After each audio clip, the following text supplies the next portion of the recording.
here are a couple of brief exercises and movements that you can do to warm up the body, find some tender points, do some trigger point release, and then also go into some very corrective movements for sustaining throughout life. So these are some movements and things that you can do, not just when we're in crisis, but when also just for maintenance and preventative care. So right now I have 2 different size myofascial release balls. And one is a 2-inch, and this one is either, you'll find them as either 5 or 6 inches.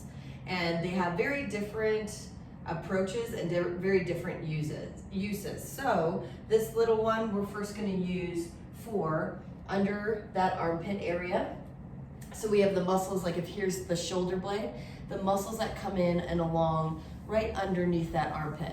They tend to get really tight right down in here, and you can kind of feel them in between the rib cage and just over the rib cage. So we're going to get on a wall, and you lift the arm, place the ball right on those tender areas, and then you can just slowly roll that around. Now when you're on a tender area, you want to just hold and have a couple of nice deep breaths. You can also do some arm movements across the body, up and down. The movement helps to facilitate the release. Generally speaking, the brain will then release that trigger point in that muscle quicker with the movement. But if it feels better just to sit on it, go ahead and sit on it. Make sure you do both sides. Then we're gonna do, and this ball, this is again, just kind of a catch-all. We'll go right along the shoulder blade. So if we've got that scapula, we're gonna go right along the inside border. That's really a general area where a lot of people get those muscle knots. So I'm just to the side of the spine, so I'm on my right side, so I'm to the side of the spine and in between the spine and the shoulder blade. And on me, as a lot of people, there's some knots that I'm rolling over. Same thing, I can hold on one, then move my arm, I can bring it across the body, I can come up and down, I can pull back, and just try and help facilitate the release of that muscle. Again, do it on the other side. So then we want to go into the hips, and this is a really great one because a lot of us store a lot of tension, obviously in our shoulders too, but in our hips. And there's an area here, like if this is my hip bone and the top of the iliac crest, through here, I've got a leg bone down here that's also very close to the surface. I'm gonna be in between. So I wanna be, there should be a softer part right in there that is a muscle, and we're gonna put the ball right there. Again, stand away from the wall, lean into the wall, and if you wanna see it like this way, so I'm leaning in and making little micro movements and adjustments. Now from here, I like to go right into the glute. Sometimes I have to move it down a little bit and get into the glute medius, minimus, maximus, so you can kind of hit the attachment points over there from the hip. So I like to do it all in one side, and then of course go to the other side. Now what we use the larger ball for is generally for the pectoral area, right? So the small ball doesn't really work well because of just how bodies are designed. So we'll use that larger ball, and this is gonna go right in that pectoral area, kind of right in here, pec major and minor. And again, we're gonna use the wall and lean up against the wall and then do some slight movements. So that's your release work to go ahead and do. And again, that could be maintenance for the rest of your life. Always just kind of check in and see, does the body need this? And if it feels like everything is pretty loose and nothing is really that tender, great. Then give yourself, do it once or twice a week. If you find that it is really tight, then we're gonna look at trying to do it about every day. Unless it's super tender to the touch, then give yourself a day rest in between, or until it becomes not as tender to the touch. It'll almost feel like a bruise, just because we're really working through that area. Make sure you're drinking a lot of filtered water when you do this, because we need the water to help excrete all the toxic buildup and the waste that we're pushing out of essentially our cells, muscle tissue, the fascia tissue.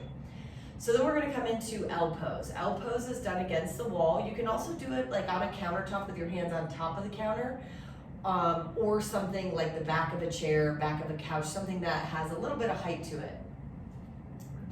Otherwise, if we use the hands on the wall, the hands are gonna be, we're gonna spread our fingers, but they don't have to be extremely spread. We're just opening up the hands, and all four corners of the hand is gonna push into the wall.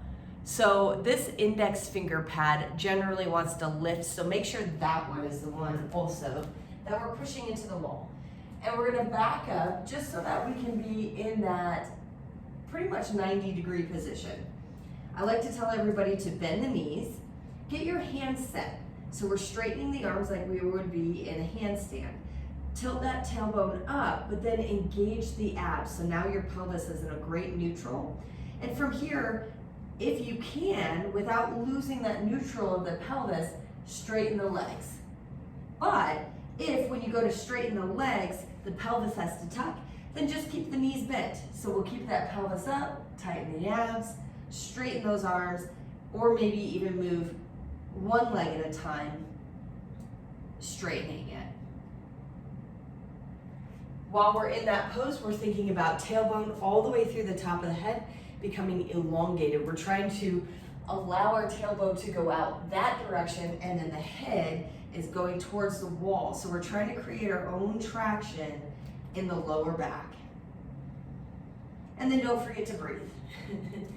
So what I like to cue is once you get into position and think about all those things, then nice, deep 5 to 10 rolling breaths, so that you don't have to try and look at a watch or anything, because then it'll pull you out of your alignment. So just get in tune with the body and count those deep breaths. If at 5 breaths that's plenty, go ahead and come out of it and then go back into it. Another exercise that we're gonna do, and this is all the starting point, single leg balance and reach. You can do it a couple of different ways. Let me grab a prop. So there's progressions. So if we start here first, I'm gonna stand on my left leg, tighten up through the glute, make sure all 4 corners of the foot is engaged and interacting with the ground. This right leg comes up anywhere, and then we're gonna just take that right arm, reach forward, and you can reach to a table, a chair, a stool, something off the ground. This is a great place to start. Then if you need to set this right foot down just to regain balance again, that's fine. Then we switch to the other side. I like to start people on either 5 to 10 reps on one side. You'll do all one side first, and then you'll swap to the other. Now, the next challenge is to go lower to the ground. A yoga brick is really helpful because we have 3 sizes and sides. So again, same thing, we're just now reaching lower, which makes it more challenging. Then you can reach even lower with that, reach even lower when we have it down on the ground. Your next challenge is to just reach down to the ground and touch.